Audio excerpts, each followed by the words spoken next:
Well, they tell me we need to get going pretty soon. We are live streaming this meeting, and if it weren't for that, we could just talk all night, but, you know, folks are waiting on the other end, so we ought to get started pretty soon.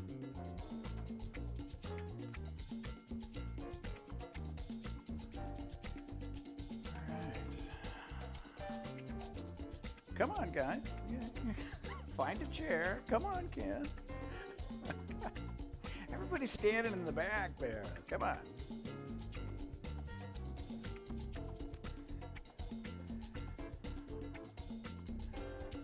All right.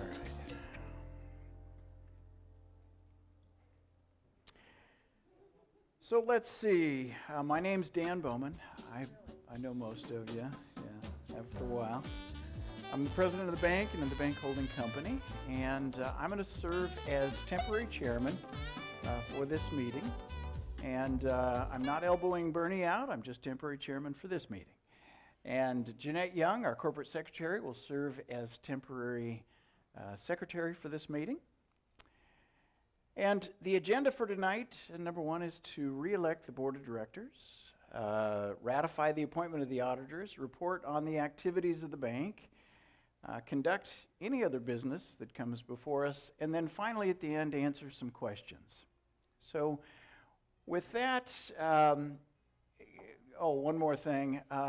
Somewhere around here, I guess over there by the gold tumbler are contact cards, and we're in this new era where communication many times is electronic, and that's great, except it changes. You know, you go from one provider to another provider, or maybe you change cell phone numbers and that sort of thing, and this gives us an opportunity to update our information so we can communicate and keep up to date.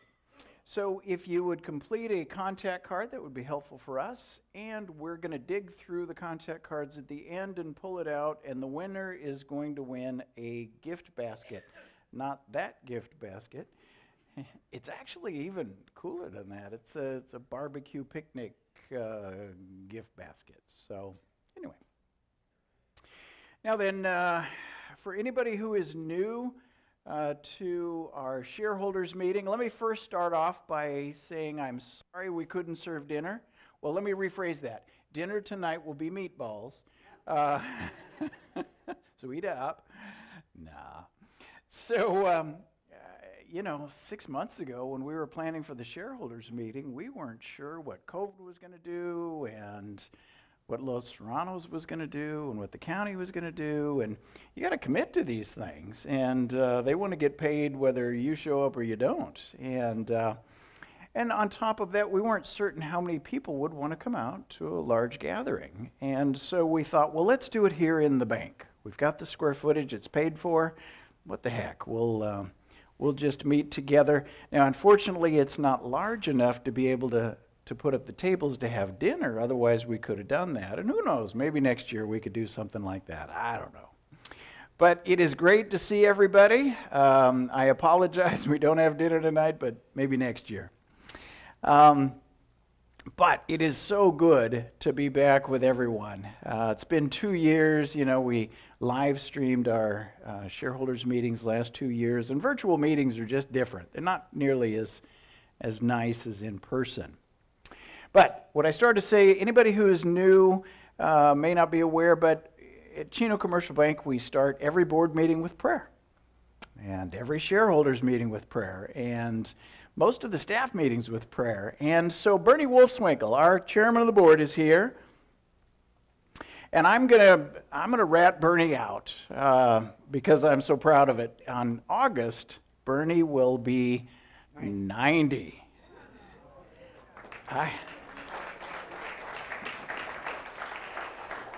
Let me turn that on for you. There we go. Let me see if I can find the button. I want to see the button. There we go. Can you hear me? Nope. Huh? Attention. Here. Okay. Okay. Let's try that again. All right. Anyway, welcome, people. 22 years ago, we started this bank, and we've been so successful, and I'm proud of it. You know, we've lost some people this past year before I pray with COVID. Some of our shareholders have passed away. We had a terrible catastrophe and a terrible deal that happened just 2 days ago in the school. Before we get started with prayer tonight, Dan doesn't know I'm going to do this, but I would like to have you all bow your heads and pray for the people that have lost loved ones in the last year in our country.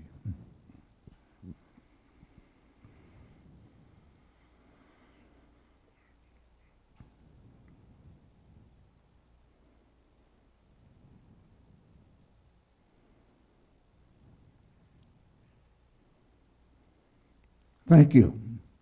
Now bow your heads. We're going to pray. Father, we just want to pause a few moments to give you thanks and come to you in prayer and thank you for everything you've done for this bank over the years. Like Dan said, we open our meetings with prayer.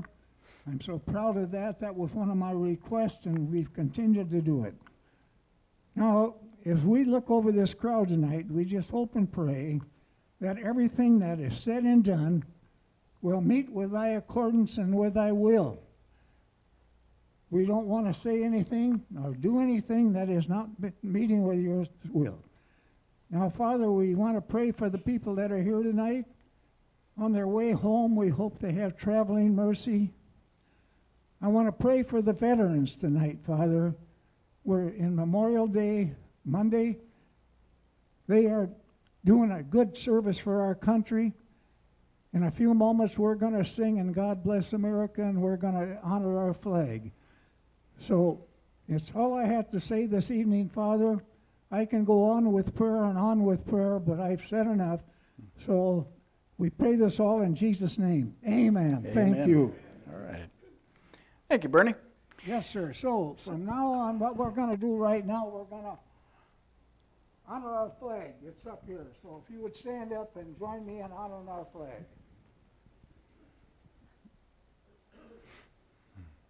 Ready to begin. I pledge allegiance to the flag of the United States of America and to the republic for which it stands, one nation under God, indivisible, with liberty and justice for all.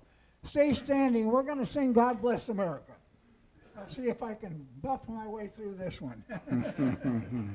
Okay, ready to begin. God bless America, land that I love. Stand beside her and guide her through the night with the light from above. From the mountains to the prairie, through the oceans white with foam. God bless America, my home, sweet home. God bless America, my home, sweet home. Thank you. You may be seated. If you recall that 3 years ago,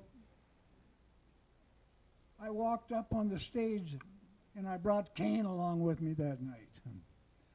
Since that time, I've had hip surgery, wasn't successful. I'm a little lightheaded, so I have to bring Abel with me tonight, so I brought my cart. So, okay, thanks again.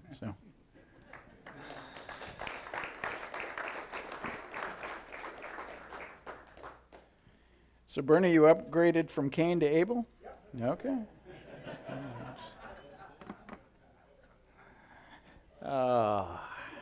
So this flag is up here. Melinda pointed out it needed to be ironed. I think she's right. Our flag is up here because it's Memorial Day on Monday. And that plus the shareholders meeting, plus if we're going to do the flag salute, we've got to have a flag. So anyway.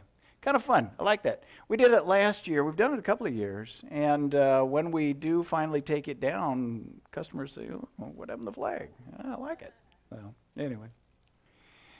Let's see. Let me introduce our board of directors. Richard Malooly is our vice chair. And... Richard has been on the board since it was a concept, way back then in 1999. Linda Cooper, she could not be with us tonight. Linda Cooper is the president of Inland Empire Escrow. Jeanette Young, Jeanette is right there. Jeanette is a realtor with King Realty Group. And Julio Cardenas, where is Julio? There he is. Julio Cardenas is with Century 21 King in Rancho Cucamonga. Tom Woodbury, where's Tom? There he is. Dr. Tom was one of our original founding board members, and I remember we sat down with Polly Franks and had lunch, and I made the comment, I said, well, you know, let's make some money and have some fun. And later on, he said, well, you told me this was going to be fun, so, okay, got to make it fun. Ken McElvaney is our newest board member. Here is Ken. Ken is a retired insurance executive, and Ken took care of our insurance here at the bank for many years. And I am just so surprised and pleased that he came on his board, because when you have me for a client, it'll wear you out. So at least that's what he told me. And I would introduce all of our all of our employees, except there's too many of them. I think we're up to 54, and I'd lose track sometimes. But we have got a very fine group. And, you know, I would say this group we have today is some of our best. So, anyway.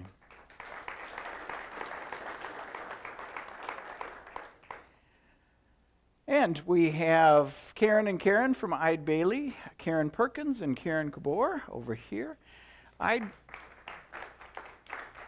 Welcome. Eide Bailey is the bank's financial auditors. Prior, Vavernick, Trine and Day, and now with the name change or a merger of the two companies. And very pleased with them. Unfortunately, I don't know that it's out, but Karen Kabor let us know that she was going to retire tonight. Oh, man. I just got used to her after 20 years. But anyway. No. They're a terrific firm, wonderful people to work with. We enjoy them very much. Also joining us virtually, I believe, is Mike Staub and potentially Ken Moore. They're in Northern California, and they are the law firm that represents us on corporate matters. So at any rate, they're joining us virtually. And then Mike Natzik is here. Mike, where are you? There you are. So Mike Natzik, when we were planning the bank 23 years ago, we sat down with Mike's father-in-law, Troy Norlander, and said, this is what we're planning on doing. And Troy was very encouraging, and, you know, here we are. So Mike has taken over the business, and it was previously D.A. Davidson, but now recently has made a change. It's Hilltop Securities, but it's still the same great guy and good service. So if you want to buy stock, and I'd recommend it, talk to Mike. Hopefully everyone received the annual reports, the proxy statement, proxy card in the mail. You know, we did it virtually there for a couple of years because it was difficult to print and that sort of thing. The printers, I don't know, they couldn't come in and print or something. COVID got on their printer. I don't know what it was. But anyway, we did it virtually, and we did kind of a hybrid. This year we went back to paper. Good old-fashioned paper, and some people really prefer the paper. I know myself. Now, there is an advantage to the paper because it sits there on the dining room table reminding you to vote your proxy card.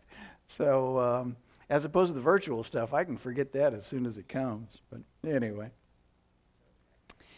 So with that, I'm the entertainment part, but Julio Cardenas and Carol Murdahl. Julio is the chairman of the audit committee, and Carol is vice president and HR director. They are going to be conducting the legal portion of tonight's meeting. So with that, Julio and Carol.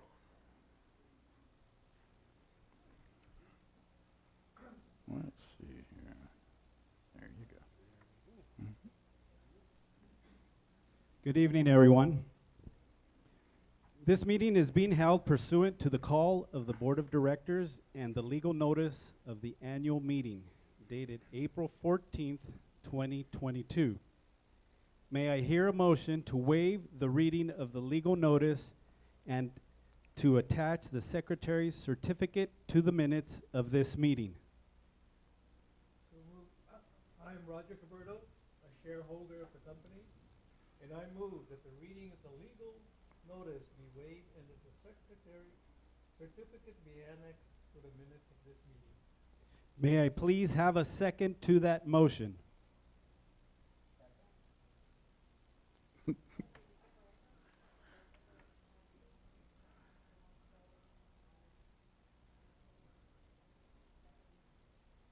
Very good.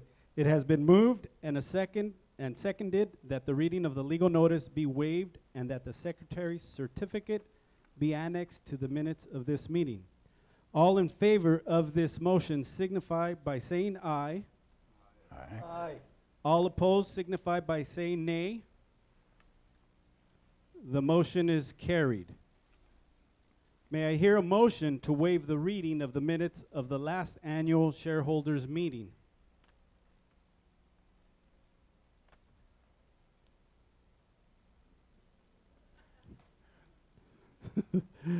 Do I have a second?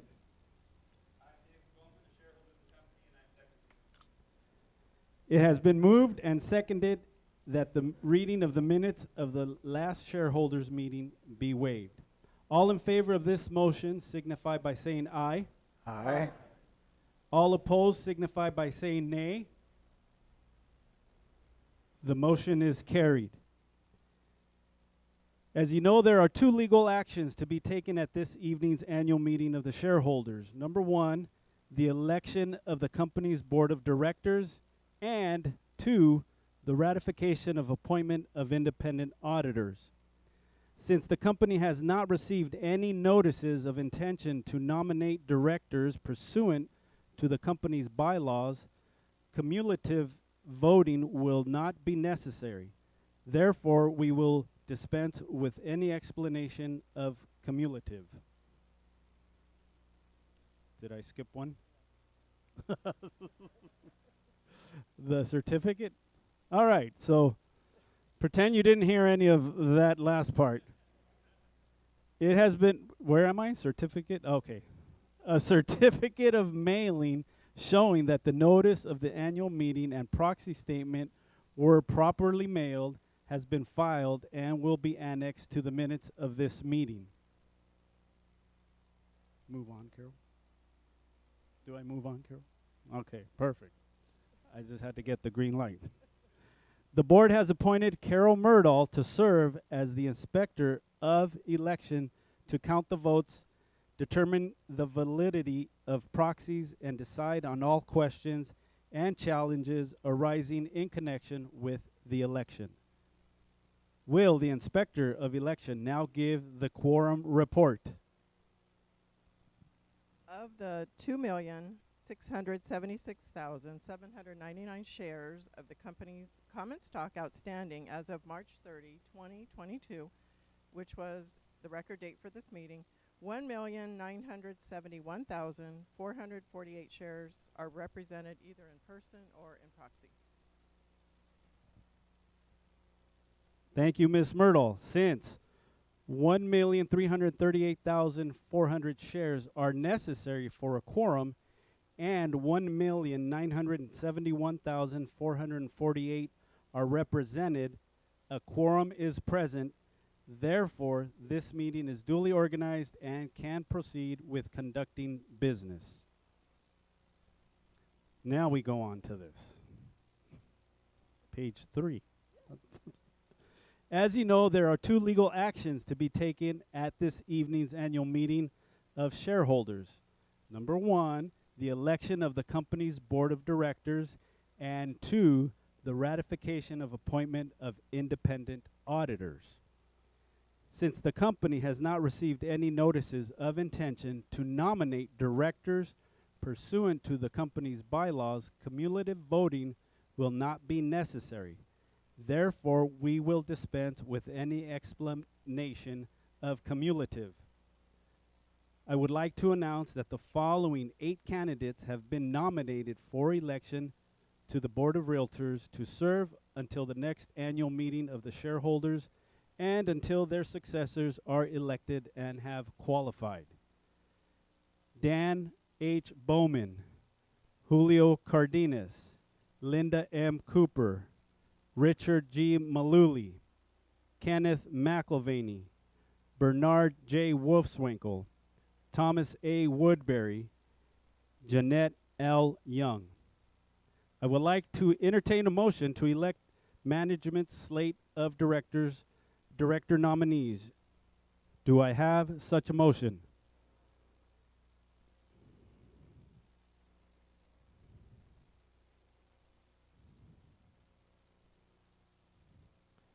Do we have a second?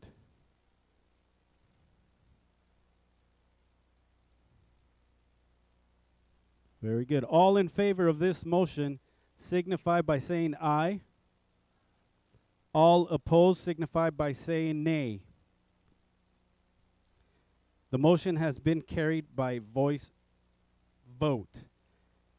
As you probably know, your proxy card gives you the ability to vote against individual candidates in addition to being able to vote in favor of or against the whole slate of nominees. As a result, different nominees may have different numbers of votes. Now I would like to call on the inspector again for the official result of the voting. Ms. Murdahl, could you please tell me the least number of shares voted, authority given, with respect to any of the nominees for director? 1,859,761. And the total number voted, authority withheld? 6,110. Thank you. Management's 8 candidates have officially been re-elected to serve as directors for another year.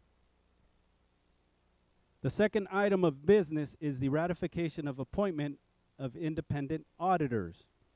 As indicated in the proxy statement, this proposal is not legally required, but the board has chosen to voluntarily give the shareholders the opportunity to ratify or not ratify the audit committee's appointment of the independent auditors for the upcoming year. The audit committee still has to be the body that makes the ultimate decision about the selection of the company's independent auditors, but is interested in the opinion of the shareholders concerning its decision. May I have a motion to ratify the appointment of Eide Bailly, LLP, as the company's independent auditors for 2022?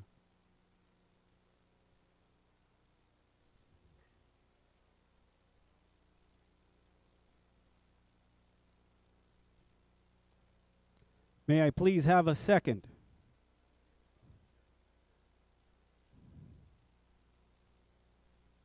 All in favor of this motion signify by saying aye. All opposed signify by saying nay. The motion has been carried by voice vote. Now I would like to call on the inspector again for the official results of the voting. Ms. Murdahl, can you tell me the number of shares voted for and against this proposal?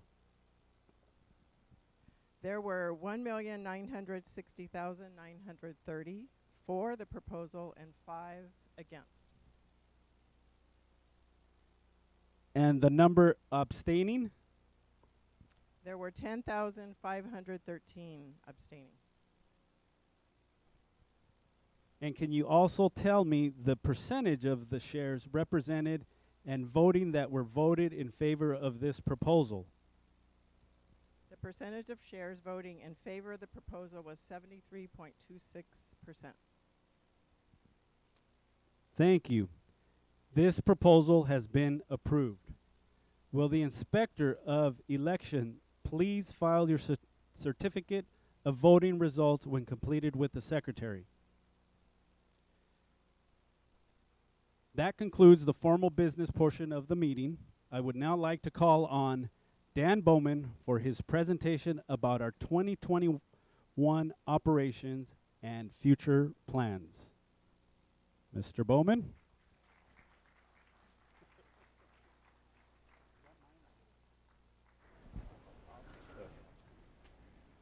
Okay. Thank you, Julio. Thank you, Carol. That is a big one checked off. Great job. That was terrific. Well, let's see. What's going on these days? The world has gone crazy, I think. It is a strange time. Inflation is rising rapidly. The producer price index recently came out at 11%. Producer price index is important because what that says is that manufacturers' costs went up 11%, so we would expect the retail price to go up an equal amount or more. The price of gasoline, I think everybody knows that all too well. I heard that the state of Washington was recalibrating their gas pumps to allow for 2 digits. $10 per gallon or more. Crazy. Of course, groceries, every time you go to the grocery store, for a while, the price didn't change, but the size of it got smaller. Somehow a pound of flour only weighed a half a pound. I don't know. But anyway, the stock market, I think everyone has seen that lately. It's dropped off 13% from its high just in the past 8 weeks. And real estate, I think we're all nervous about that. And then just this past number of, about 8 weeks, something like that or less, baby formula. All at once you can't get baby formula. Well, okay, that's why. What do they drink, gasoline? Come on. So, the world seems to have gone temporarily crazy, and unfortunately an awful lot of folks like to blame somebody else. It's, I don't know, Putin's fault, it's Trump's fault, it's Biden's fault, it's, somebody's got somebody to blame. The recent thing are aliens, UFOs. Really? What? Are you going to start zombies now? Come on. Well, anyway. Yeah.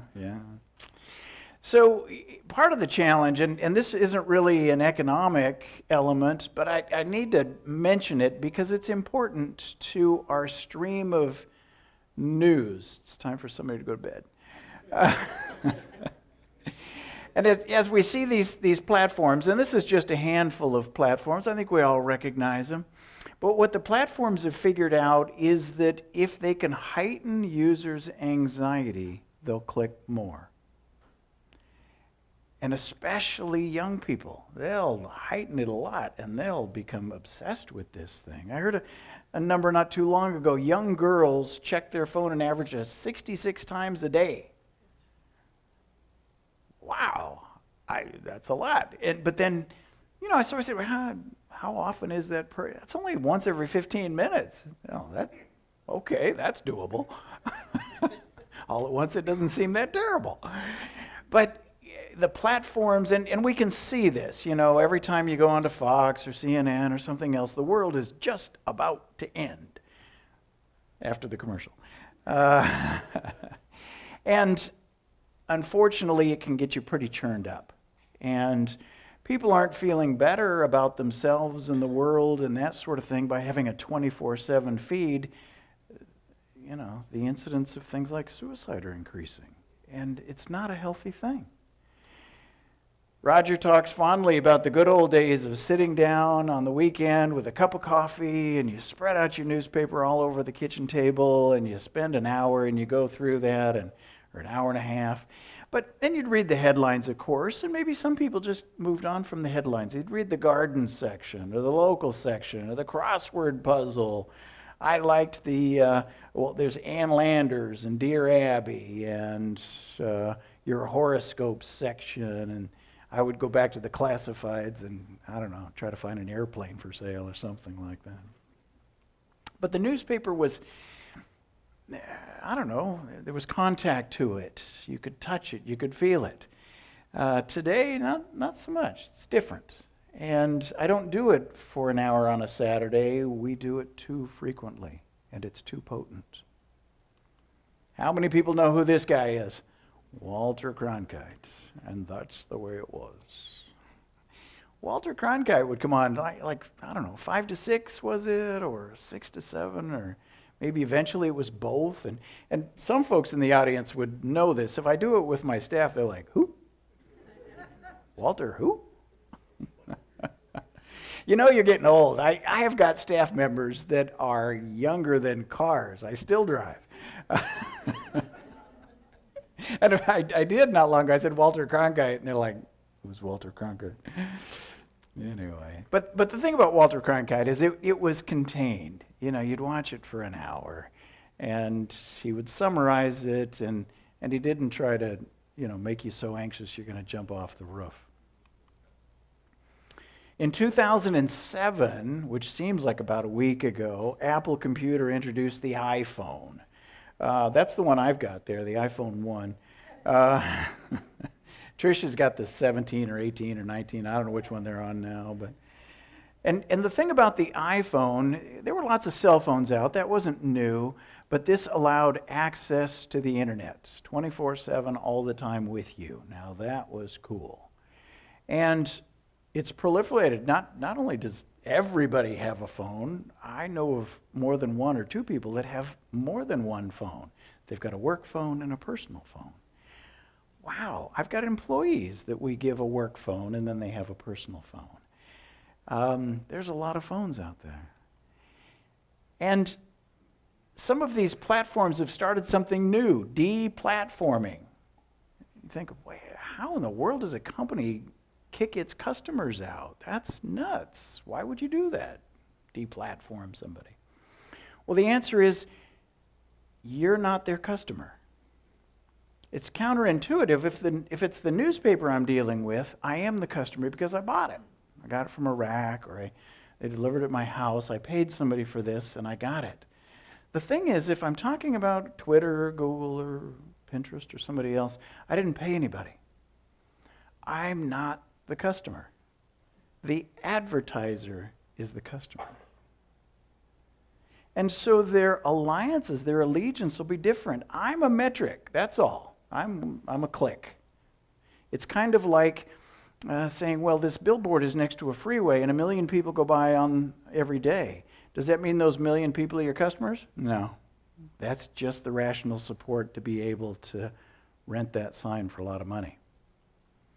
And it's a little different way of thinking about things. So if I'm simply a metric, well, Twitter will kick me off and they won't think twice about it, especially if I'm not following a particular narrative or a storyline that they want to promote. That's interesting. Okay. Hadn't thought about it that way.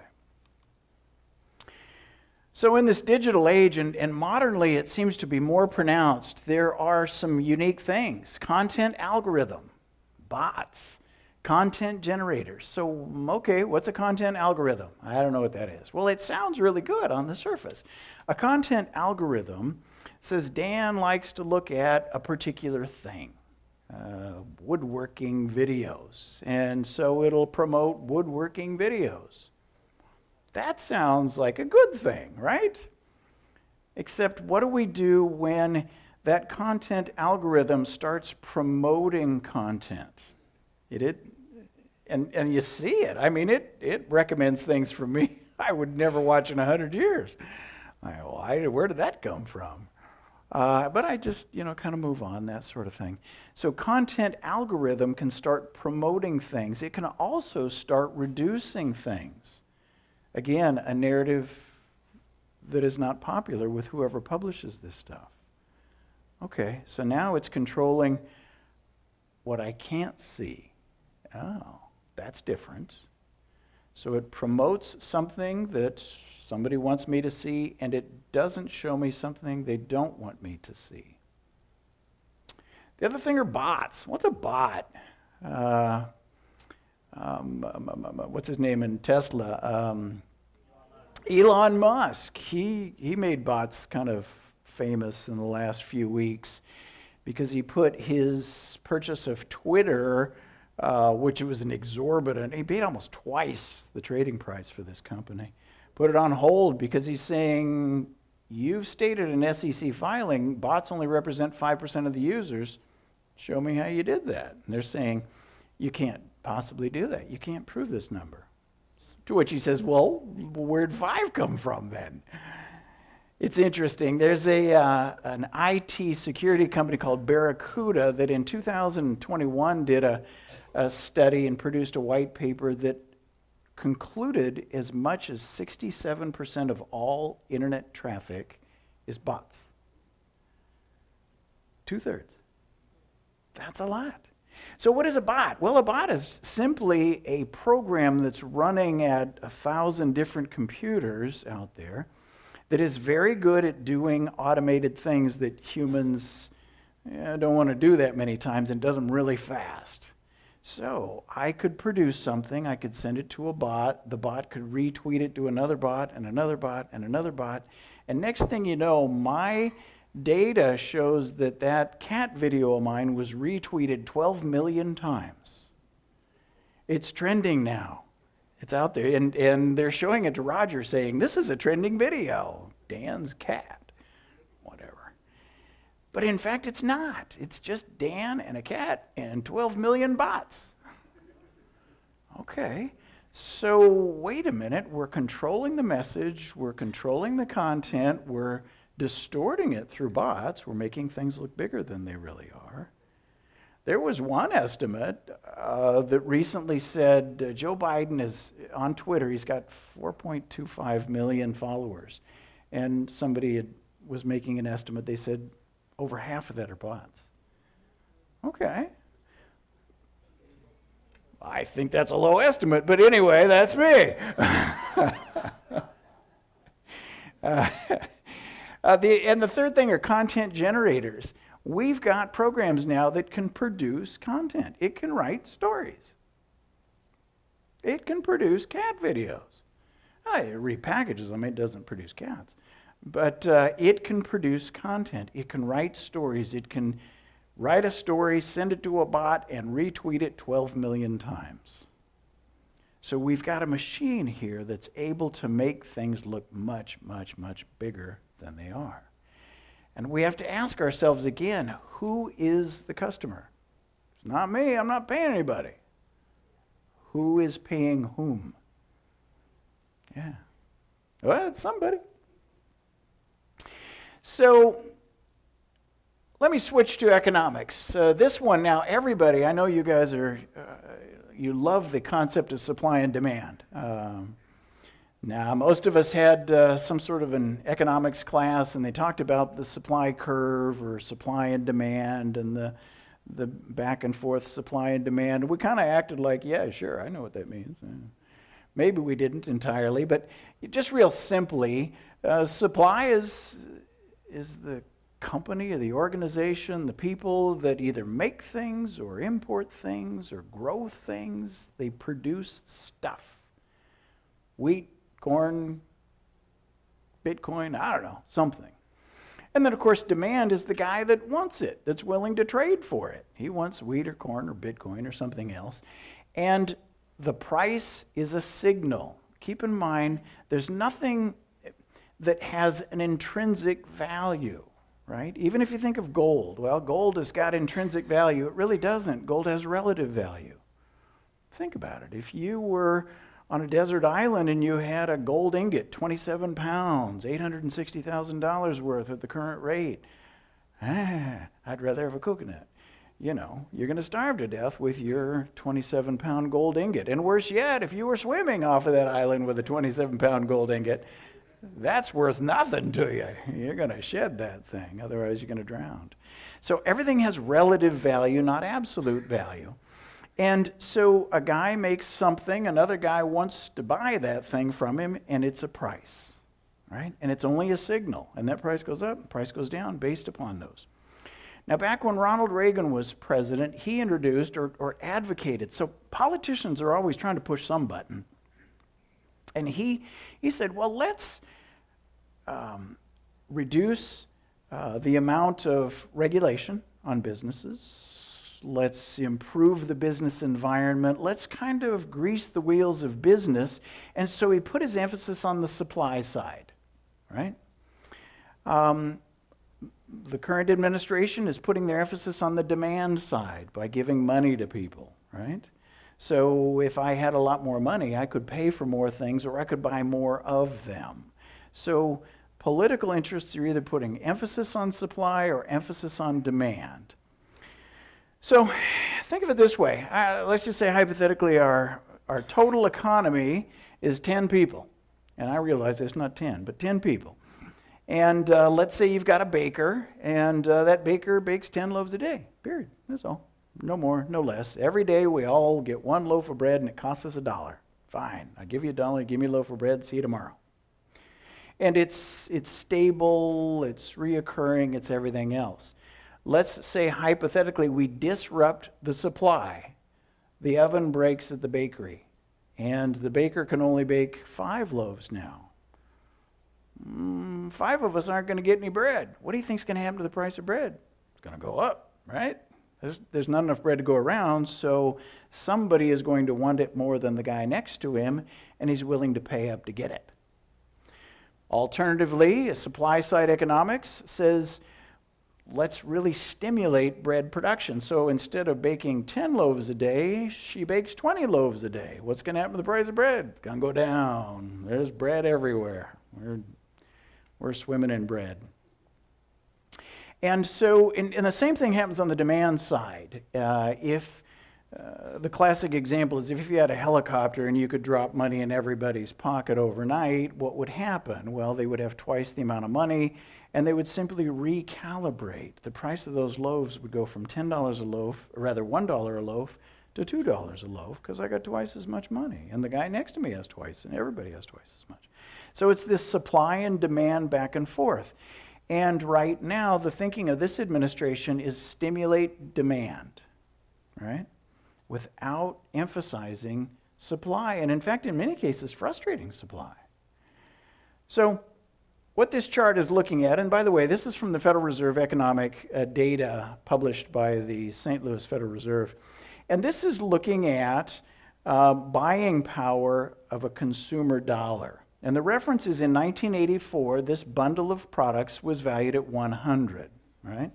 And then if it goes up to 101, it means you got a little more buying power. If it goes down, you got a little less buying power. So before the pandemic, that $100 buying power in 1984 was worth $38.90. Oh, I wouldn't go as far as it did in 1984. And I think we all kind of know that intuitively. You know, we go to the grocery store, it doesn't buy as much. Now, that was just before the pandemic in 2019. Today, it's at $34.60. And we can see the scale of it dropping off is faster. So that's an 11% reduction in buying power in just 27 months. Now, another way to look at that same ratio is to invert the denominator and the numerator. So what you could have bought for $100 in 1984 would now cost you $289. Oh, all right, I guess I get that. Every time I go out to eat, I get that. It's getting expensive to go out to eat, especially if you're an alcoholic. But anyway. So what this chart is showing is Federal Reserve, and this is the Federal Reserve's balance sheet. So the federal government can't print money, right? It's prohibited. In fact, till 1971, we're on the gold standard. So in order to print some money, we had to find some gold to back it up. And in 71, they said, this is way too constraining. We're new and cool. And we abandoned the gold standard in 71. We then went on to what's called a fiat currency with no precious metal backing, which allows us, it doesn't have an index. Well, okay. That's fine. But again, the federal government can't print money. So if they want to spend more, if they have income of 100 and we want to spend 150, it means we got to go out and borrow money. And we used to go out and borrow money from the citizens, right? Called treasury notes. Fine, we got that. Except here, the Federal Reserve, now this was in the Great Recession. This was 08, 09, 2010, the big housing boom. And the whole world was falling apart. Ben Bernanke was the chairman of the Federal Reserve Open Market Committee at the time. And somewhere along the line, he figured out, well, you know, the Fed could buy those treasuries and thereby expand the money supply. So because it was the end of the world, he expanded the Fed's balance sheet by $1 trillion. You know how many zeros a trillion has got? A lot of them. So he expanded from $899 billion to roughly $1.9 trillion, doubled the amount of money in circulation, and it was in order to stimulate liquidity and improve economic conditions. So, okay, got away with it, as we can see. All right, that's fine, that worked, cool. But you would expect once the recession goes away, well, we're going to taper that, right? We added new money into the equation. When we get over and we're prosperous, we'll take that money back out. Except we didn't. At the end of Bernanke's tenure at the Fed and Janet Yellen came in, we see this other surge during Janet's initial tenure, another 1.6. Wait a minute, we just did 1.0 in the world's greatest economic catastrophe. Now we're up to 1.6. And 2013-14 wasn't terrible. The world didn't fall off a cliff. So why are we mashing on the accelerator like this? We are printing a ton of money. I was at the Fed between 2008 and 2011 in San Francisco, and there were a number of conversations that were had at the Fed regarding inflation. We got to get inflation back again. We're in a deflation era. Remember that example of the loaves? If you bake 20 loaves, what's going to happen to the price of the loaves? They're going to go down. So why would the Fed, or why would the federal government, or why would the government in general want inflation? That doesn't make any sense. Well, it goes back to this slide. Keep in mind, the federal government doesn't buy stuff. They're not going to the grocery store. What is with the federal government? They're debtors. So if you're a debtor, in 1984, I'll borrow $100 from you, and I'll pay you back today at $34. You decrease the amount of debt through inflation. Yeah. So we can see that the federal government is motivated to perpetuate inflation in order to decrease the total amount of the debt. Okay. So we bump it up $1 trillion, then $1.6 billion, or $1.6 trillion rather, and then we get down to 2019. Now 2019 was a pretty good year. As I look back, it was a really good year by comparison. We bumped it by another $500 billion, $500 billion. And then COVID hit. Wham, $3 trillion. Followed by $1.8 trillion. In total, $5.2 trillion, or 141% expansion of the monetary supply. That's a ton of liquidity. And it all occurred over 27 months. 141% expansion in the money supply. So that example of the helicopter and the cash and the price of the loaves and what's going to happen to inflation, and guess what? We're seeing inflation. Who would have imagined such a thing? If we look at the liquidity in the banks, now this is a metric. These are domestic deposits of all banks in the United States, going from the second quarter 19 up until first quarter 22, and we go from 14.5 trillion to 19.9, let's call it 20 trillion. That's an increase of $6 trillion, right? That's kind of consistent with what we saw with the Federal Reserve balance sheet.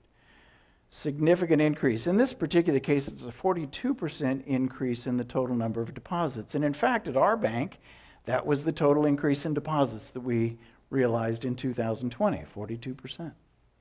Okay, I get it. It's a pandemic. It's bad. We got to do some things. If we look at the money supply, now this is a chart again, Federal Reserve, and this is what's called M3. And M3 is a measurement of savings account and checking account and CDs and a variety of different savings devices. And before the pandemic, there was 15.4 trillion of M3 in circulation. At the end, or 27 months later, there's 22 trillion. So that's an increase of $7 trillion or 46%, kind of consistent with those increase in deposits we saw. So we're seeing the same things over and over again. We look at it from different ways, and it adds up to the same thing, about $7 trillion going into the system. So if we look at the average sales price, so this is average sales price per home in the United States, and this is published by the Department of Housing and Urban Development. If you look at CAR numbers or NAR numbers, they'll be slightly different, or the Case-Shiller Home Price Index by region, it'll be different. But this is a survey done by the Housing and Urban Development Department of the federal government, and they say the price of residential housing across the United States went from an average of $3.83 thousand at the end of 19, before the pandemic, $507,000 27 months later. That's an increase of $124,000 or 33% in the average house in the United States. And here in California, of course, we see it even more. And when I first saw that number, I thought 33%, boy, that sounds like a lot. But consider it's over 2 years, so that's only 16% a year. I've seen that before. In fact, the old saying was, 20% every year, it's going to go up. So we're seeing in a tangible way how this liquidity we're putting into the market is affecting prices. It's driving prices higher. For those of you in back, it says, your house wine seems very expensive. He says, have you checked out the prices of houses lately? If we look at the average price of regular gasoline, I think we all kind of know that intuitively. If we look, and this, by the way, is first quarter of 20, $209. And I intentionally picked a low part of the scale because it's the most dramatic. This is roughly a year. 209, the most recent quarter end, 449. And here in California, it's higher than that. That's an increase of 115% on the price of gasoline in 16 months. That's a big one. And gasoline is an interesting one to me because not only is there increased demand because there's excess liquidity and we put a ton of cash in the marketplace and people are anxious to go drive somewhere, but we've simultaneously constrained supply, right? We have not allowed for drilling in many places, or we've canceled leases or canceled pipelines or done a variety of things that have slowed the production of gasoline. And so we're simultaneously slowing supply and increasing demand, and we're seeing a big price spike.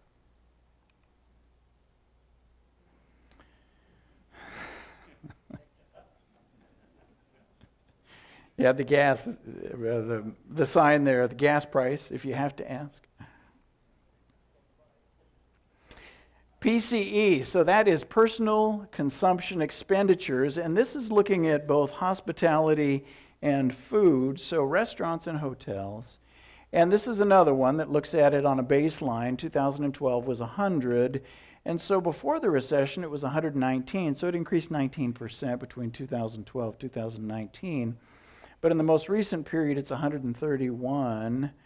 That's an increase of 12 on the scale, or 10% in 27 months. Okay. Keep in mind, a lot of hotels were closed during that time, so when we consider the time they were open, that's an increase.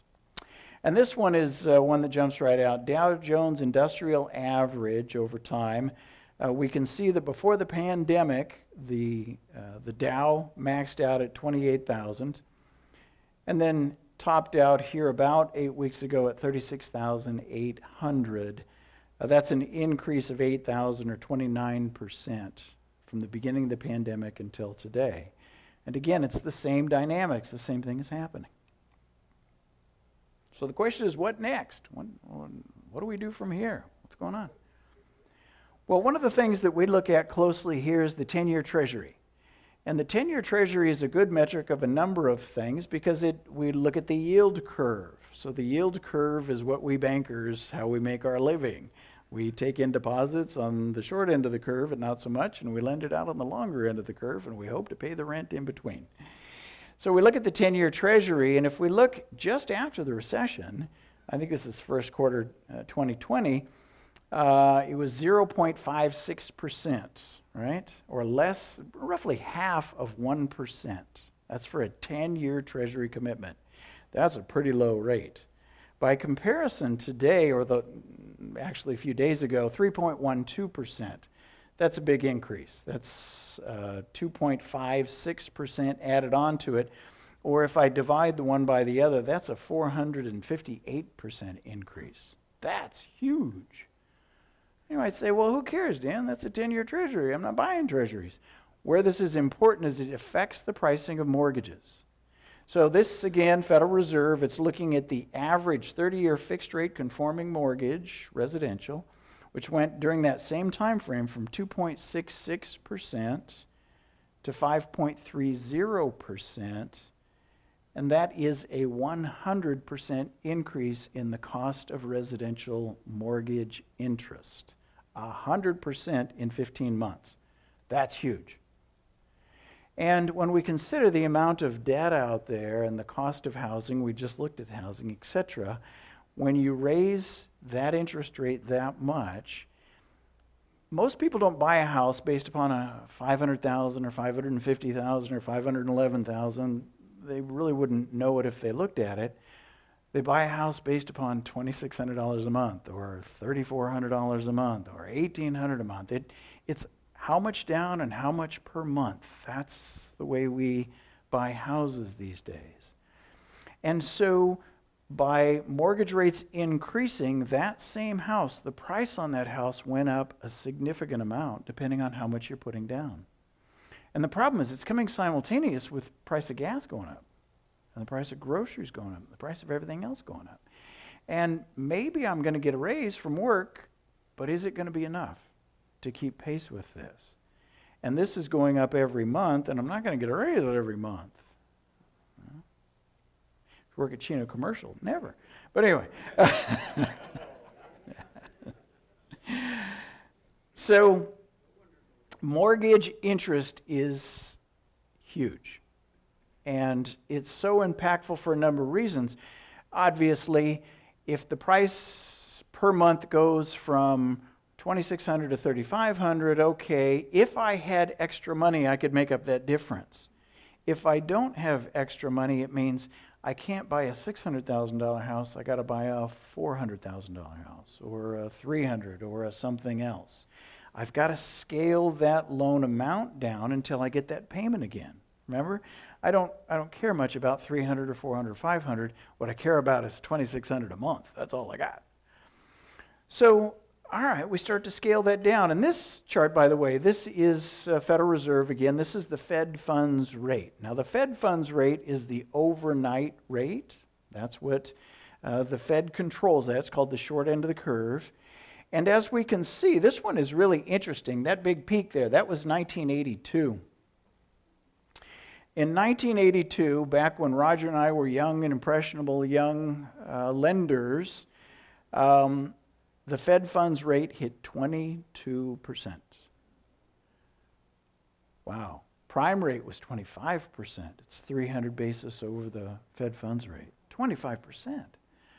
Mortgage rates were at 19%.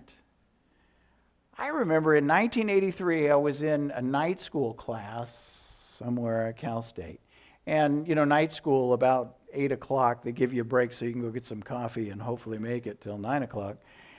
And, you know, as you do, you're standing around and 3 or 4 guys are talking. And the one guy said, so this past weekend, my wife and I went out and we bought a house. Oh, really? Wow, which, you know, on the corner X and Y. And, well, oh, yeah, I like that. It's a great project, you know, 3-bedroom, ooh, yeah. You know, being encouraging, all that kind of thing. And one of the guys said, have you been pre-qualified for a mortgage yet? And he said, we got locked in at 17%. And we all said, that's a good rate. Today, we won't take a credit card at 17%. So the question is, and the challenge is when you're young and impressionable and you get an environment, you are just it's right around the corner. We're going to go to 25% and it's going to be blood everywhere. So you're always a little bit nervous about that. Maybe it's like a guy that gets a broken leg and he always kind of limps on it a little bit. Well, that's Roger and I limp about 1982. So now this one is interesting. This is total debt, all sectors of the United States. And again, in 1982, there was 2.3 trillion in total all sector debt. Remember, this is that big peak I talked about, 2.3 trillion in total all sector debt. By comparison, today there's 56 trillion in total all sector debt. Wow, that's a big difference. So again, remember this chart. Now back then, Paul Volcker was the chairman of the Federal Reserve Open Market Committee, and he was the one that said, we are going to get out ahead of this inflation. We are going to stop it no matter what. And he's the guy that drove it all the way to a 25% prime rate. So, okay, but at that time, there was only 2.3 trillion in debt. Think of it this way. 2.3 trillion was 30% of GDP. So it's kind of like if I had income of 100, but I had debt of 30. Not a big deal. You could double the interest rate. It's not going to kill me. I could pay it off if I had to. It's not the end of the world. Today, just before the pandemic hit, total debt to GDP had risen to 108%. I remember people criticizing Greece because they had gotten to a 100% debt to GDP number. Now, post-pandemic, we're at 135% debt to GDP. That's a lot. To use my earlier example, I've got income of 100, but I got debt of 135. If the interest rate goes up on that, it'll kill me. I just can't stand much of a movement there because it's such a big proportion. So, that's an increase of 27% in the past year. It's a big number. Again, if I look at the Fed funds rate, another thing the Fed funds rate tells us is when the Federal Reserve is likely to impose a rate increase. So, the Fed's job, this goes back, by the way, to 1907. There was a speculative boom in Florida, and it blew everything up in New York, and there were a bunch of trusts. And somebody said, we need to create a lender of last resort. Let's invent the Federal Reserve. And they did, which, by the way, is a private corporation, not well known. But anyway, so the Fed's whole job initially was stable prices. That's all they do. Keep inflation in check, right? So what we can see is when inflation starts to crop up, the Federal Reserve says, oh, we better increase interest rates because inflation is starting to get out of control, so we need to slow it down by raising rates. And so each one of these red bars shows you a period in which the Fed started to raise rates in response to inflation. These gray vertical bars are recessions. Okay? So every time we start to get into an inflationary curve, the Fed raises rates followed by a recession. And it happened a bunch of times. But there's an interesting phenomena, and that is the peaks are getting lower each time. The economy is more fragile. It doesn't take as much pushing around as it used to before it breaks. And as we can see, down here at the bottom right-hand side, we've only had two Fed fund adjustments, one for 25 bips and the other one for 50 bips. That's it. And the whole world's going insane over it already. 2 moves. The market was anticipating 9 moves not that long ago. So what's happening out there with these 2 moves? Well, these are some headlines. I think most everybody's seen them. Walmart gets hammered by worst drop since 1987. Target plummet 25%. Lowe's sales decline. Carvana laid off 2,500 of its employees on a Zoom call. Wow, that's rough. I guess it's the only way you can lay off 2,500 people. You got to do it in a mechanized way. But that's not the only thing. Kohl's here, sales drop in the first quarter. Ford lost $3.1 billion in the first quarter. Children's Place, I don't know this place. Had a tough first quarter, it's going to start shutting stores. National Association of Realtors, recent press release says more declines are imminent as home sales fall for the third month in a row. So we are starting to see some things, but again, it's hard to get that information because if the narrative that's being promoted is, damn the torpedoes, full speed ahead, life is good, it's hard to understand that because it's hard to get through that. This one's just interesting to me. I don't know to draw any conclusions about it, but this is Zillow. I think everybody's familiar with Zillow. This is San Francisco, the city of San Francisco, and these are active listings of homes, both condos and single family, that have been on the market for more than 6 months. 1,448 listings on the market for 6 months in San Francisco. That's interesting. What we're starting to see is high-end product is weak. Entry-level, low-end product, more affordable product is stronger. That kind of makes sense. It's a discretionary buyer that's spending $1.8 million.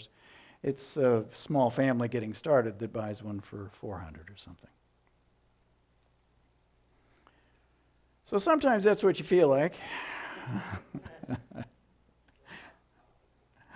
So the question is, where's this going from here? What are we doing? All right, Dan, what do you think? Well, by the way, this is worth what you paid for.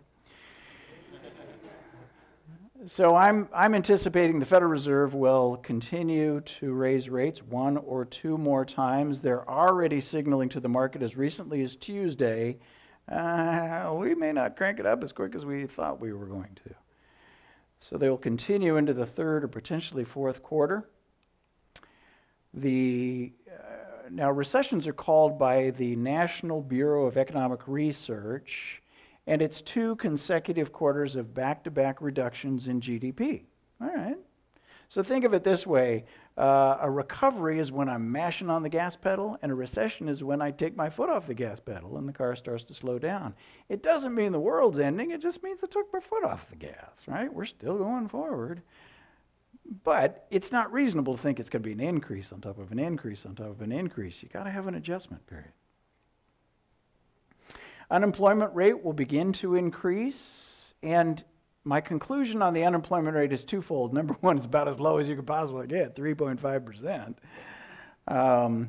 So not hard to go up from there, but equally importantly, salaries and benefits is the largest component of most businesses. It's the largest cost. And when you're starting to get squeezed on cost, you've got to make it up somewhere. And so you look for automation. You look for some way to do it. Maybe McDonald's replaces that cashier with a kiosk now. Well, maybe so. Yeah, something. You start this capital labor exchange. When labor gets too expensive, you invest capital in mechanization and other ways to get it done less expensively. Right? By next quarter of 23, I'm anticipating the Fed will have reversed course. They'll be back into quantitative easing, lowering interest rates. Fed funds will probably be back down to 0. There'll be an event. It'll be Russia or the Ukraine or the Chinese or Taiwan, or there'll be a reason, because this is a political world we live in, and we've got to explain to people why it's not my fault. That's the most important thing. And why I did it because of. So I think we'll be in full retreat by first or second quarter of next year, 23. Interest rates will be low. Monetary stimulus, I think the Fed will get back into buying mortgage-backed securities and treasuries because it's a great form of income for the federal government. So how does this affect the bank? That's a good question. So in terms of some metrics, one thing is the bank's average loan to value. So loan to value ratio is one of those quick metrics we will look at to see is that loan risky or not. So If the collateral's worth 100 and I'm loaning 50, I could probably get out of it if I need to. Now, if I'm loaning 99 and values go down, the borrower may hand me the keys because he's got no equity left, and it's going to cost him money to close escrow. And borrowers don't like to do that. That's when you need to get into short sale activity and that sort of thing. So the bank's average loan-to-value ratio for commercial real estate loans on our books is 43%. Okay, good. So hopefully there's a little room left. The other thing is our loan-to-deposit ratio. So as we look at the bank, if I have a pot of $100, if I add all 100 into loans, I don't have any wiggle room left. It's pretty tight. If somebody wants to take some money out, yikes, now I got to go borrow to cover. Well, the bank's loan-to-deposit ratio currently is 50%. So, okay, all right, good. We're in good shape. And then we have lines of credit and additional things to cover any additional liquidity need. And the bank performs well in a competitive environment. I never would have guessed COVID. It's not in my strategic plan. I wouldn't have voted for it if I got a chance, but it has been the best marketing thing for our bank in 22 years. It's really completely counterintuitive. So, the world kind of hits the sand here and has a hard time, and every small business goes to approach their bank and say, hey, I need a PPP loan. The large banks couldn't handle the traffic. In many cases, they couldn't return phone calls. They couldn't answer a customer. They had to begin to prioritize. Ooh, I got a big customer. It's important to me and you. I'll get back with you. And we gained a lot of business from really good prospects that normally wouldn't be motivated to want to move their banking relationship. But because they really needed this credit, they needed some attention, and we were able to provide that to them, we were able to gain the relationship. And they've stuck with us. The question is, are they just going to be fair weather friends until this blows over and then they're going to go do something else? Many, many, many of these relationships have continued to be good, solid relationships for us. So I think the bank competes well. I'll go up against B of A or Wells any day. So 2021 performance, how'd the bank do? Well, let's see. Total assets grew by 20%. That's a pretty good number. Ooh. Total deposits grew by 24%. That's a good number also. Loan growth went down. What happened there? Keep in mind, in 2020, we did almost 800 PPP loans for almost $60 million. That's a lot of PPP loans. And we did them over a 6-week period in 2 different tranches.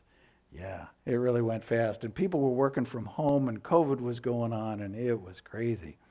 But we made so many loans, and we earned about $4 million in 6 weeks from the fees on these PPP loans. And so it caused our revenue and, more importantly, our loans to jump up. And now those are running off.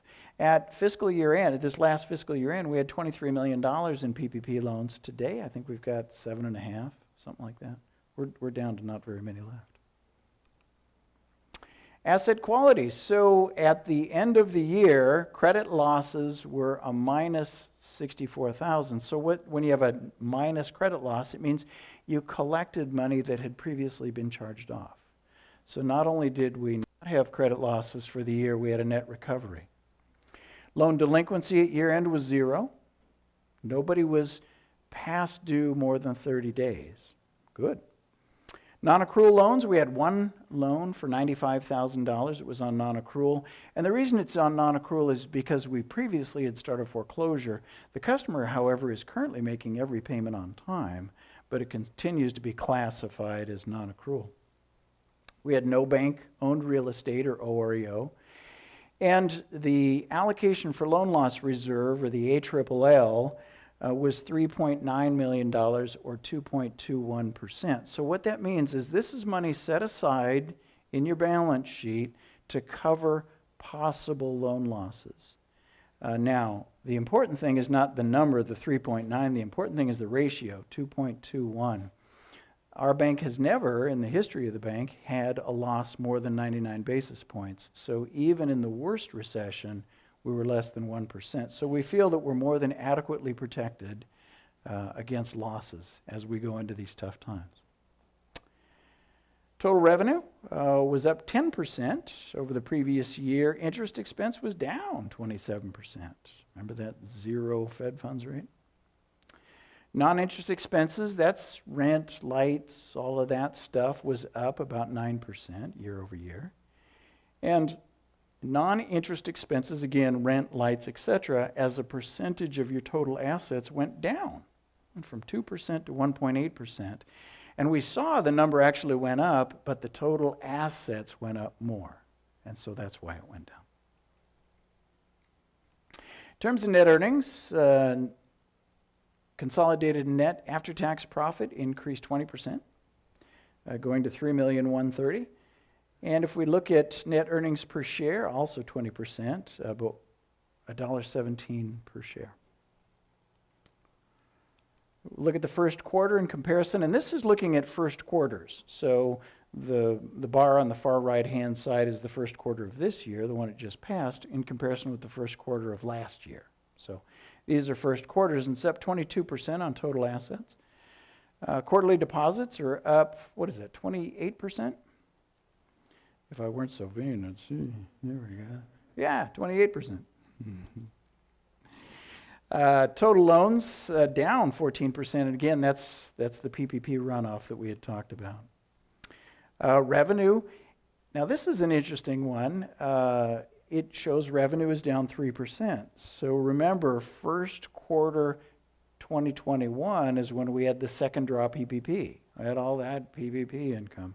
So this quarter we didn't generate any new PPP loans, so we didn't have that fee income. And this isn't that revenue was down in 22, it's rather it was up really high in 21. So by comparison, it looks lower. Non-interest expenses were up about 15%, and consolidated net profit up 8%, first quarter this year, first quarter last year.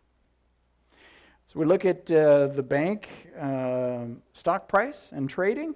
We can see that, now this is covering over the last 2 years, and total increase is right at 50% over the past 2 years.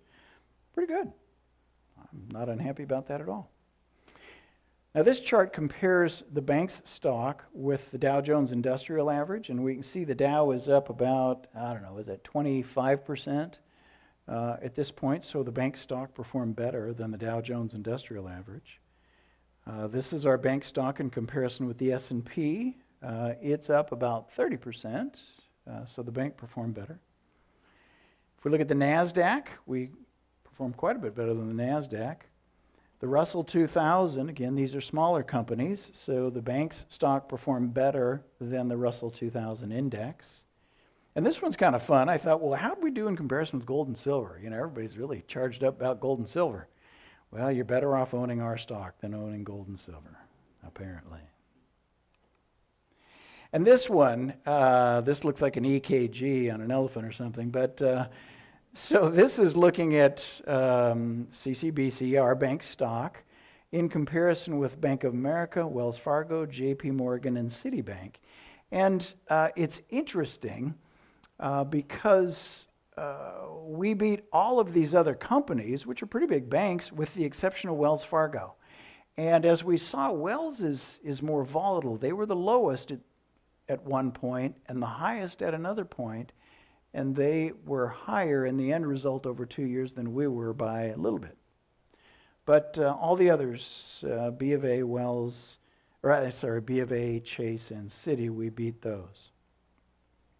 In terms of recognition, the bank was included again in American Banker's top 200 community banks for 2021. Pleased about that. Finley reports the bank received their highest rating of super premier performing, and it was really nice because we were included in Finley. He writes an article about, I don't remember what he calls it, outstanding or super duper or something like that. I don't know, it's some name, in which he picks out a particular bank that he has been fond of over a number of years, and he picked our bank. and said some very nice things about us. The Chino champion, apparently they survey their readers and say, which bank do you like the most? And we won the Reader's Choice Award. Pleased about that. And Bauer, ranking of financial institutions, rated us 5-star. So very pleased about that. So in summary of all of this stuff, fiscal year 2021 was really, really a good year for the bank. Total assets, revenue, deposits, net earnings, earnings per share were all new records. Performance in the first quarter was strong, setting new records for total assets, deposits, and net earnings. So first quarter looked good. I think going ahead further, don't be surprised if you hear an announcement of a recession. And again, a recession is just when you take your foot off the gas pedal. It doesn't mean the engine fell out. It just means you're not accelerating at that point. But the psychological effect that it has on the population is, kind of like yelling fire in a theater or something. Folks tend to overreact. Stock market may sell off further. This last few days we've had some positive things because the Fed said they were going to maybe not increase as fast as they were, and the market took some respite and went back up a few.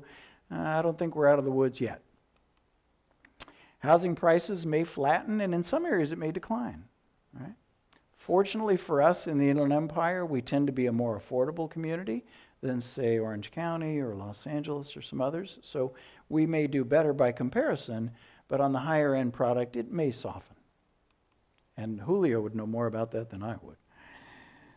Unemployment, I don't say it might rise. I say it's going to rise. So, however, it may go to 3.9 instead of 3.5. So I wouldn't jump off the roof over that either.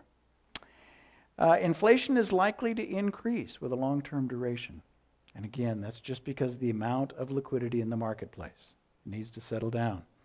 And by this time next year, I think we'll be back into quantitative easing by the Federal Reserve with low rates.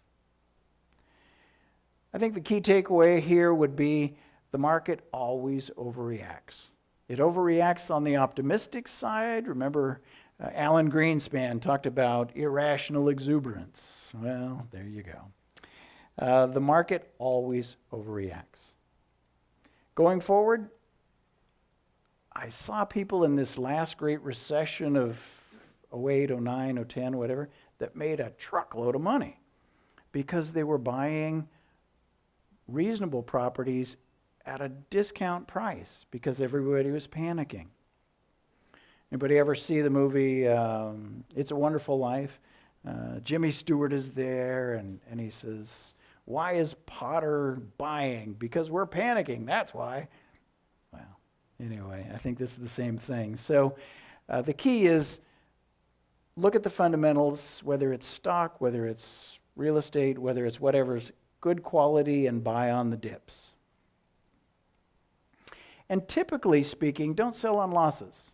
I bought stock XYZ, and fundamentally I think it's a pretty good price, but man, it's off 15%. Oh, should I dump it? No. When you dump that stock, you lock in your loss. You're not getting it back. And the worst thing in the world is when you sell that, you lock in your loss and it rolls back up. Then you get to kick yourself and lose money. And then the last point, recessions are perfectly normal. When you drive the car, sometimes you push on the gas, sometimes you let up on the gas. It's normal. If you only push down, you're going to hit something. So key thing is take the long-term view of this, buy quality, don't get upset, don't watch Fox News 24/7 and give yourself an ulcer. Questions?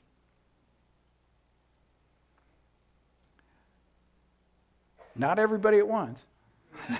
Take turns. All right. Yes, sir. How are you doing, and what's your plans? My plans? I am too young to retire and too old to do this again. That's the truth. I'm not at the finish line, but I can see it from here. This is the sort of thing you talk about, you plan, you think about, that sort of thing. In a loose sort of way, I'm thinking 5-ish years. It wouldn't surprise me if I got to the end and said 5 more, that kind of thing. The truth is, I love my job, and I've got the best job in the world, and I've got the best staff in the world, and the best shareholders, and the best customers, and the best everything. It seems like not a week goes by I don't get some phone call from somebody saying, "Hey, Dan, we love your bank. We'd like to buy it." Yeah, whatever. Yes, sir. Mm-hmm. Oh, I'm sorry, Owen.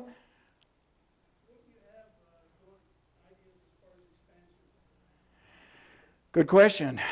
It's tough. Now, this is where I have to test my don't be dissuaded by all the noise, focus on the fundamentals, buy on the dip, etc. When the world's going crazy and you say, "Gee, I think I'll spend $500,000 on a branch." But having said that, it's on these dips where we get opportunities. Locations become available, customers become available, that sort of thing. I've talked before, I like Corona, just because it's in our market area. I like Riverside, I like Covina, I like Glendora. Las Vegas I don't like. I'm not a Las Vegas guy. Huh? Oh, pass the mic. Oh, sure. There you go. No. Yeah, it's the one on the left. The gentleman in the yellow shirt. I wanted to thank you for your superb summary and context of what's going on. I want to thank. There we go. It's on. Anyway. Yeah. That's Lauren. I'm sorry. We were with Citi for years, and it is so transformational to come here. Thank you. And your staff, your board's got savvy. Looks like you've done a really nice job of piloting the ship. And Sylvia and I want you to know we don't take any of you for granted. Thank you. And we're very, very appreciative of your contribution to the community. Thank you. I appreciate that.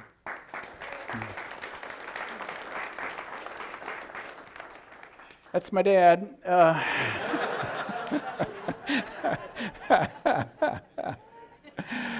No. Yeah. There you go.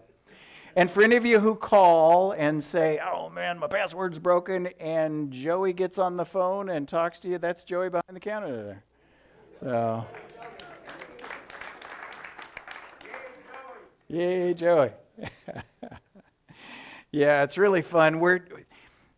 It's interesting because the technology is changing so fast. Remote capture, online banking, mobile transactions, bank with your watch, telepathy banking now.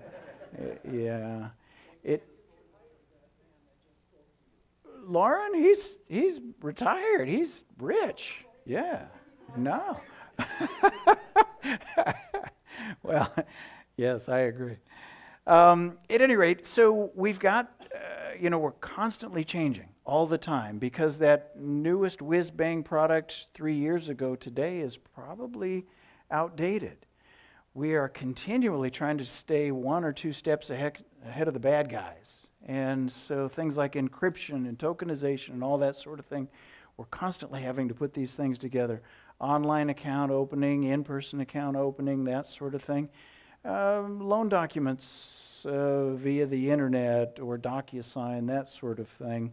These are all new innovations that weren't even around 5 years ago. And so we will continue to make those changes and improvements. And I don't know if some of you may have attended, we had a small business roundtable a few weeks back on the topic of online fraud.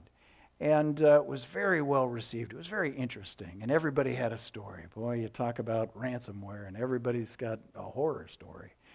So at any rate, we'll continue to innovate and, just focus on the fundamentals, take good care of people, try to do your best. We're not perfect, but we'll do our best anyway. Trish? Oh, yeah, that's supposed to remind me to, let's draw the... Does anybody need a contact card? Yeah. Okay. All right. Well, it sounds like, so the contact card again is so that we'll have updated information. Current email address, current cell phone address, current address, that sort of thing. No? Okay. Well, with that, let's, oh, no, we got a taker. All right, good. All right, while she's doing that, what else? There must be some other questions here. No? Bill?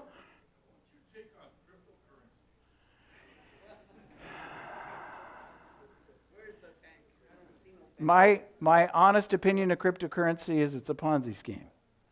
I know it's not popular, and people like the young man behind there, my son, thinks it's really cool.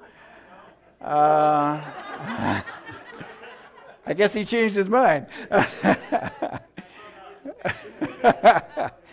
So the challenge to cryptocurrency isn't the idea that you've got a stable reserve of deposit. That's fine. I can deal with that. It's the notion that I'm buying it on speculative value of it increasing in the future. It's not logical if this is simply a stable currency for it to trade from $10 to $12 to $15 to $25 to $39 to 60,000. If it's just a stable currency, that's where you get into a speculative bubble. Because keep in mind, it doesn't build anything, it doesn't grow anything, it doesn't earn interest, it doesn't increase in any way, so why should the price increase? And when you see increases like that in the pricing, when there's no fundamental for it, it's speculation. And whenever you get speculation, you get the reverse of speculation, which is that precipitous drop on some Friday. And not only that, the Federal Reserve hates it, by the way. And the reason they hate it is they can't control it. We can't supervise it. It's a BSA nightmare. It's the payment of choice for everything illegal. You want to buy drugs or prostitution or arms or something else, you pay via Bitcoin. I mentioned ransomware. This is a bad guy with the ransomware. You pay with Bitcoin. So I know that's probably more than you wanted, Bill, but so think of this, Dogecoin. You guys are familiar with Dogecoin? I am only familiar with the first part of the Dogecoin, and that was it was formed as a joke. The author was referring to his dog, but he couldn't call it Dogcoin because everybody'd see right through it, so he called it Dogecoin, which is a real thing, and you can invest money in it. I wouldn't, but anyway. So I am not a fan of cryptocurrency. And by the way, on that note, there is a motion afoot these days for the Federal Reserve to issue U.S. cryptocurrency. And I'm completely against that. The reason is that deposit goes from the investor directly to the Federal Reserve, bypassing the entire bank system. It's kind of like the Federal Reserve taking checking accounts. That's a dangerous thing, because now the federal government is seeing all your transactions. Yeah, I'm really against that. Anyway, good question, Bill. Thank you. Anything else? No? So let's pull a name. Give away a basket.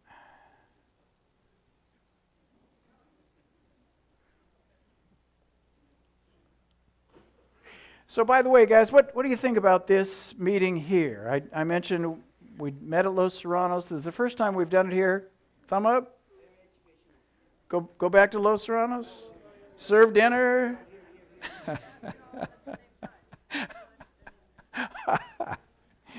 Well, all right. I did hear we missed it. We didn't serve margaritas. Okay. Note taken. Next year, margaritas. Yeah. What's that? He told me we would? Maybe he's got some. I don't know. Yeah. All right. Did we pull a card out? We do. We have a card. And the winner is Jim Wilson, Bayberry Drive in Chino Hills.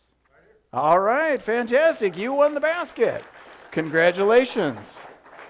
That's terrific. Well, with that, guys, that is the end of our presentation and our meeting and the end of the 2022 annual shareholders meeting. It's been a great year, and we really appreciate everything you've done. With that, I need a motion to adjourn the meeting. Raj? All right, excellent. I need a second. Bernie? Okay, we have a motion and a second. Any in favor? Aye. All right, thank you. Good night.